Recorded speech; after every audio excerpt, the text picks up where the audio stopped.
जय श्री कृष्णा, राधे राधे। नमस्कार दोस्तों, स्वागत है आप सभी का अपने त्रिपुरारी ज्ञान गंगा चैनल में। दोस्तों आज मैं आपके साथ जन्माष्टमी के बाद जब छठी मनाते हैं कैसी मनानी चाहिए, कब मनानी चाहिए, वो सभी जानकारियाँ इस वीडियो के माध्यम से शेयर करने वाली हूँ।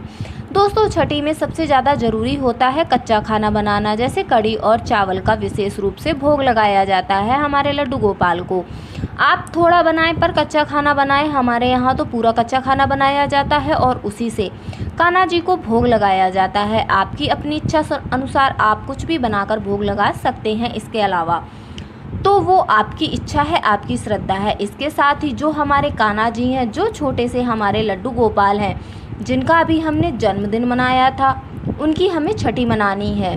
ये जो छठी होती है, यहाँ पर हमें लड्डू गोपाल को कच्चे दूध से उनका स्नान करवाना होता है। हमें भगवान के सर पर हाथ लगाकर 3 बार कच्चे दूध में डुबकियाँ लगानी होती हैं और इस दूध का आप जैसे रोज़ इस्तेमाल करते हैं, आप वैसे इसका इस्तेमाल कर सकते हैं।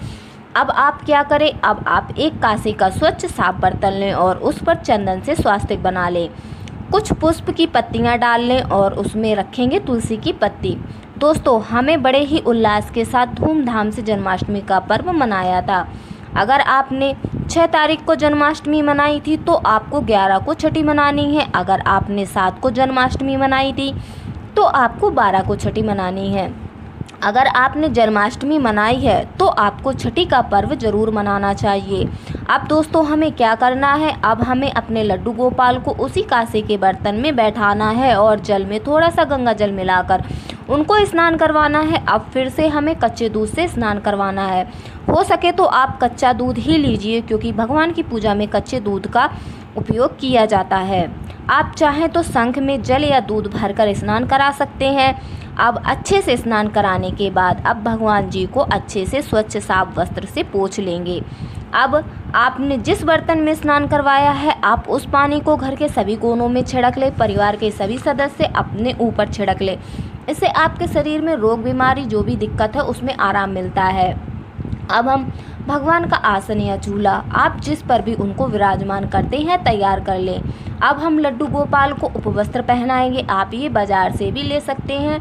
आप छठी के दिन उनको पीले वस्त्र पहनाएं। हो सके तो आप इस दिन उन्हें नए वस्त्र, कोरे वस्त्र ही पहनाएं। अपने लड्डू गोपाल का पूरा श्रृंगार करें, उनको इत्र आदि लगाएं। गाय व बछिया का जोड़ा चांदी का रखें। मोर पंख, बांसुरी सभी चीज़ें लड्डू गोपाल को धारण करवाएं और भगवान को उनके सिंहासन पर विराजमान करें। इनकी पूजा में ये सभी चीज़ें अवश्य रखें। आप तुलसी दल जरूर रखें। अब हम गणपति जी को स्नान करवाकर स्थापित कर लेंगे। अगर आपके पास गणपति जी की मूर्ति नहीं है तो आप हल्दी की गांठ और एक सुपारी ले सकते हैं और गौरी गणेश बना लीजिए। अब हम एक प्लेट में लाल स्वच्छ वस्त्र बिछा करके उस पर धो करके शंख रख लेंगे। हमने दोस्तों जन्माष्टमी बड़े धूमधाम से मनाई, उसी प्रकार छठी का पर्व भी हमें धूमधाम से मनाना चाहिए। अब हम इस दिन कढ़ी चावल रोटी जरूर बनाएंगे और भोग में आप मीठे में एक चीज़ अवश्य बनाएं, माखन मिश्री। आप पूजा में इसका भोग जरूर लगाएं। अब आप धूप दीप घी का दीपक प्रज्वलित करिए। सबसे पहले गणपति जी का पूजन करेंगे, दीपक व शंख का पूजन करेंगे, सभी को चंदन रोली लगाएंगे। ध्यान रखें दोस्तों, हमारे जो विष्णु भगवान मतलब लड्डू गोपाल होते हैं उन्हें अक्षत नहीं चढ़ाए जाते हैं। हम लड्डू गोपाल को चंदन रोली से तिलक करेंगे, उन्हें पीले पुष्पों की माला पहनाएंगे, पीले पुष्प अर्पित करेंगे। अब हम मौसमी फलों का भोग लगाएंगे। यहाँ पर गणपति जी को दुर्वा और लड्डू गोपाल को तुलसी दल अर्पित करेंगे। हो सके तो तुलसी दल की माला लड्डू गोपाल जी को अर्पित कीजिए, इससे वो अति शीघ्र प्रसन्न होंगे। अब हमने जो प्रसाद बनाया है वो रखेंगे। तो यहाँ हमने पंजीरी का प्रसाद बनाया था तो वो रख दिया है और उसमें तुलसी की पत्तियाँ डाल दी हैं। अब हमने जो कच्चा खाना बनाया था, कढ़ी चावल बनाए थे, आप उसका भोग लगाएं और उसमें भी तुलसी की पत्ती अवश्य डालें। भगवान जी को कलावा अर्पित करें और भगवान जी की आरती करें। इसके पश्चात आप उनसे विनती करेंगे कि वो हमारे पूरे परिवार पर अपनी कृपा बनाए रखें और हमेशा हमारे साथ रहें। समस्त परिवार आज के दिन मिलकर आज इनका पूजन करें, आरती करें। आप बाद में कच्चे दूध में मिश्री डाल करके भोग लगाए।